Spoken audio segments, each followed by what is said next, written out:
ጽናት በጣም የድካምና የጭንቀት ስሜት እየተሰማት ነው። ይህ የእራብና የጭንቀት ምልክት ነው። ሊባኖስ አውቀዋለች። ስሚ ሚስትየዋ፣ አቅም አጥሮሻል እኮ። ቆይ ምግብ ነገር ላምጣልሽ፣ እዚሁ ጠብቂኝ እሺ ብላት ሄደች። ጽናትም በጣም ርቧት ስለነበረ በፍጥነት ነው እሽታዋን ያሳየቻት። ከዛም ሊባኖስ ዱብ ዱብ እያለች ወደ ምግብ ቤቱ ሄደች። ሊባኖስ አሁንም ያንን ደብተር ጥላው ነው የሄደችው። ሰላም ጤና ይስጥልኝ ወደ ቤተሰቦቼ፣ እንዴት አላችሁ? እንዴት ቆያችሁ? የፈጣሪ ሰላም ብዝት ትርፍርፍ ይበልላችሁ እያልኩኝ ዛሬ እንግዲህ ቀደም ብዬ ያሰማኋችሁ የክፍል 11 የመጨረሻ ክፍል ነበረ። ዛሬ ደግሞ እንግዲህ ክፍል 12ን የምናይ ይሆናል። መልካም ቆይታ ወደ ቤተሰቦቼ።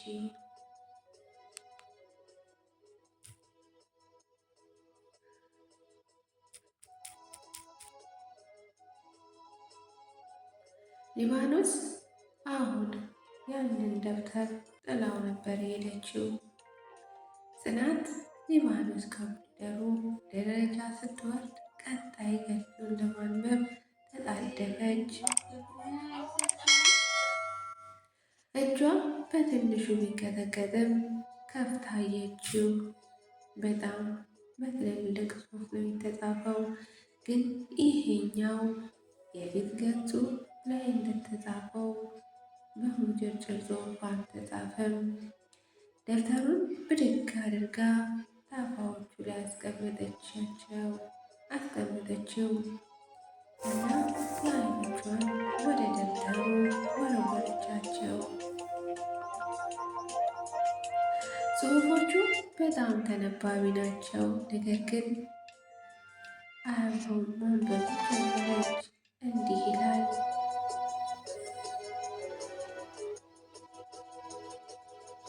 ሔዋኔ የምነግርሽን አድርጊ።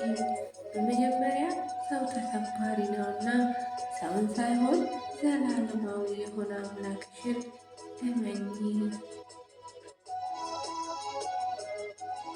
ለሰላሳው ልብሽን ለሻካሪ ልብ ላለመስጠት የፈለግሽው አይነት ሰው ከጎንሽ አድርገሽ ከእሱ ጋር ትልቅ ሕይወትን ለመመስረት እና ደስተኛ ለመሆን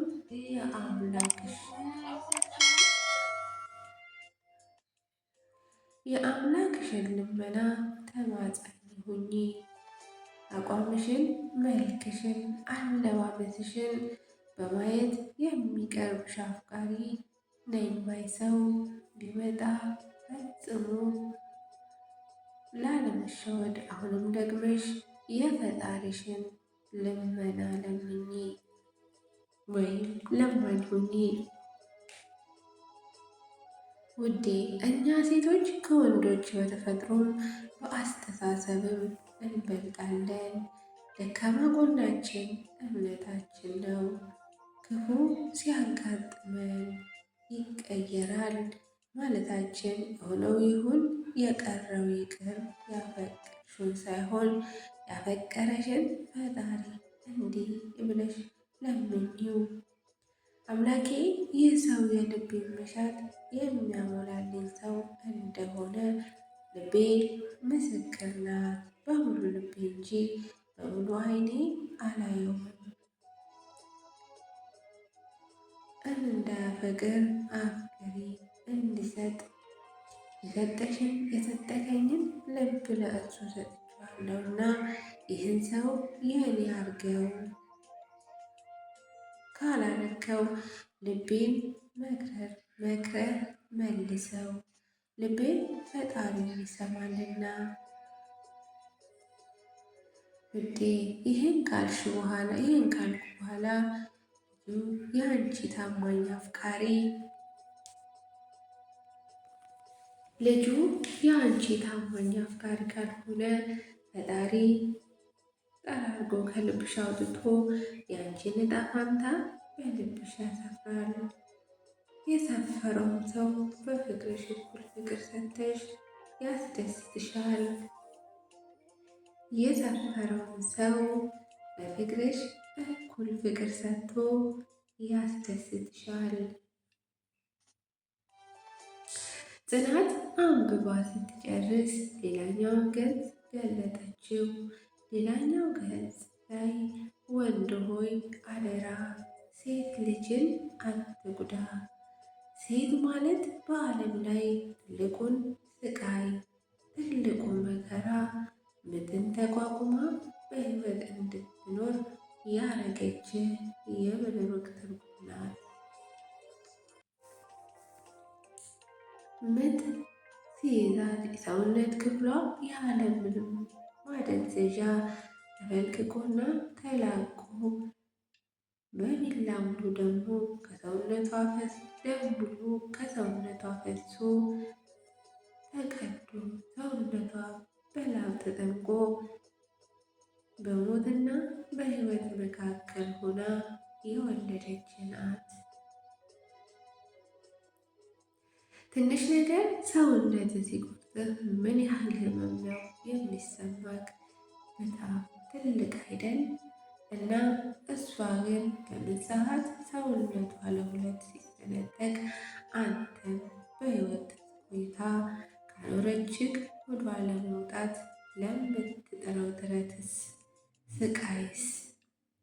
በሌላ መልኩ ያገባት ሚስትህ አንተን አባት ለማድረግ ተመሳሳይ ስቃይ ነው የምትሰቃይ። በዕድሜ ሔዋንን አትጉዳ ይላል። ጽናት አለቀሰች፣ ስቅስቅ ብላ አለቀሰች፣ በጣም አለቀሰች። አይኖቿ እንባ አዝለው መቆየት አልቻሉም። እያነበበች ያለው ደብተርና ቤቷ በእንባ እራሱ ደብተሩን ከድና አስቀመጠችው።